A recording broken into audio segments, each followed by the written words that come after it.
अस्सलामुअलैकुम। जैसा कि आपके इल्म में है कि कल 9th का जो एग्ज़ाम है मैथ का वो ई शीट पे होना है, जिसके हवाले से हमने गाइडेंस की वर्कशॉप रखी थी। उस वर्कशॉप में हमने तमाम स्टूडेंट्स को सिखाया था कि आपने ई शीट्स किस तरीके से फिल करनी है। लेकिन क्योंकि कल अभी एग्ज़ाम है और काफ़ी स्टूडेंट्स के मेरे पास मैसेज आ रहे थे ई शीट की गाइडेंस के हवाले से, जो बच्चे वर्कशॉप नहीं ले सके थे, तो उनके लिए मैंने सोचा है कि मैंने कंप्लीट ई शीट का प्रिंट निकाल लिया है। मैं आपको ये फिल करना सिखा देता हूँ कि किस तरीके से आपने कल के पेपर को फिल करना है, क्योंकि आपका जो कल का पेपर होना है वो पिछले तमाम पेपर से मुख्तलिफ होगा। देखें, आपकी कॉपी का जो टाइटल पेज होगा वो इस तरीके से आपके पास मौजूद होगा, जिसको आपने फिल करना होगा। ये तो आपकी मैनुअली फिल होगी जिस तरीके से आपने अब तक किया है। क्लास में आपका 9th या वो 9th आ जाएगा, क्योंकि 9th का एग्ज़ाम है इस पर। क्लास में आपके पास 9th आ गया, ग्रुप में आपके पास साइंस आ गया, डेट में आपके पास 2 तारीख को आपका एग्ज़ाम है। अच्छा, एनुअल और सेकेंड एनुअल है तो आप एनुअल पे टिक करेंगे और 2025 के आपके एग्ज़ाम्स हैं। सब्जेक्ट में आप लिखेंगे मैथमेटिक्स। एसएससी आपका पार्ट 1 है और सेंटर में नाम जो भी आपका स्कूल का नाम होगा जहाँ पे आप एग्ज़ाम दे रहे हैं वो नाम आप यहाँ पे लिख देंगे। इसके बाद रही बात रोल नंबर की, ये आपका मेजर काम है जो आपका चेंज है। फॉर एग्जांपल हम एक रोल नंबर कुछ भी कंसीडर कर लेते हैं, 420751।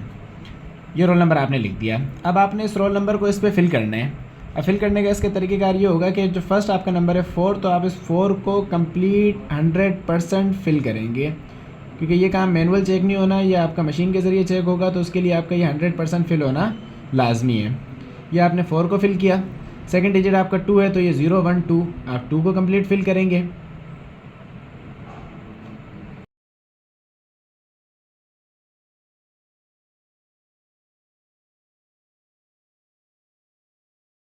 फिर उसके बाद कैंडिडेट सिग्नेचर, यहाँ आप अपना सिग्नेचर करेंगे। ये इन्विजिलेटर सिग्नेचर, यहाँ आप टीचर से सिग्नेचर करवाएंगे लाजमी। या इस तरीके से आपकी टाइटल पेज की कॉपी फिल होगी। आप इसको एक नज़र देख लें। ये पेज पे कुछ हिदायत लिखी गई हैं, ये हिदायत आप पढ़ लीजिएगा।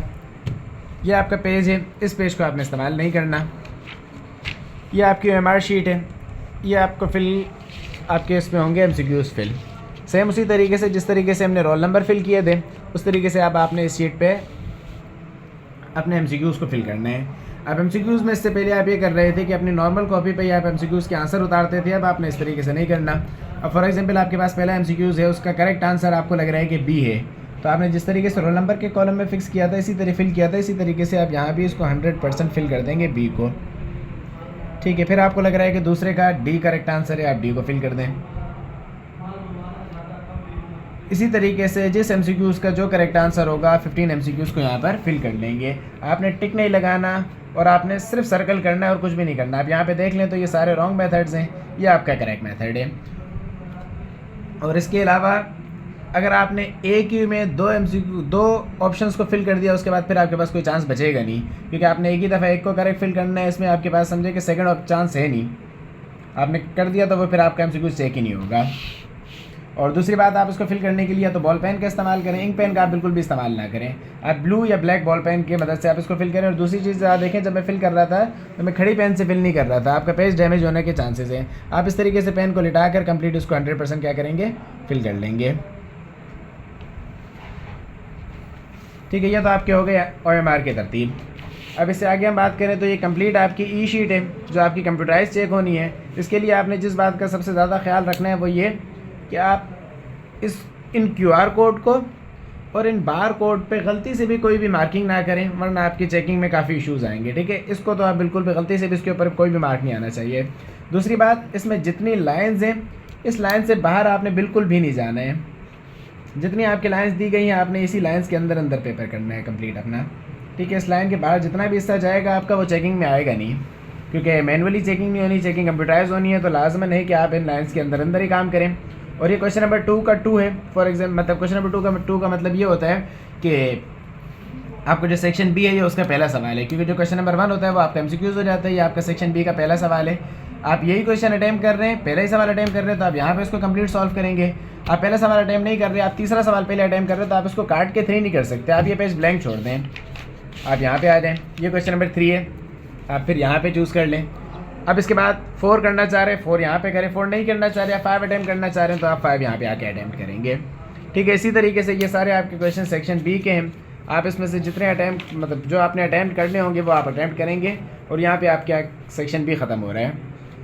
सेक्शन बी के लिए एक एक पेज दिया गया है। आपके क्वेश्चंस भी एक एक पेज के ही होते हैं, इतना लेंथी क्वेश्चंस आपके पास सेक्शन बी में आते नहीं है, तो आपने उसको एक ही पेज में अटैम्प्ट करना है। ये नहीं कि आपका 9 क्वेश्चन यहाँ तक जा रहा है तो आपने यहाँ 9 किया है, उसको काट के उसको भी आपने 9 कर दिया, तो ये काम आप नहीं कर सकते, ठीक है। इन बातों का ख्याल रखिएगा। फिर बात करें सेक्शन सी की, तो सेक्शन सी में आपके पास 2 पेजेस दिए गए हैं एक क्वेश्चन के लिए।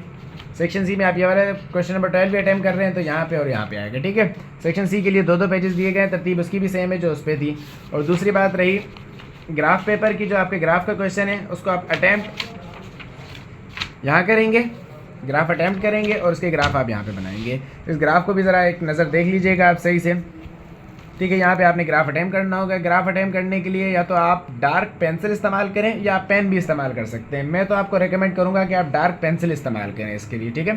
तो इन बातों का ख्याल रखते हुए आप कल का पेपर अटैम्प्ट करेंगे, क्योंकि मैं नहीं चाहता कि आपकी पूरे साल की तैयारी सिर्फ इस वजह से ज़ाया हो जाए कि आपको ये शीट समझ नहीं आई थी और पूरा पेपर छोड़ के आप इसकी टेंशन में आ जाएं। तो इन चीज़ों का ख्याल रखिएगा, इंशाअल्लाह बहुत अच्छा पेपर होगा आपका। अल्लाह हाफ़िज़।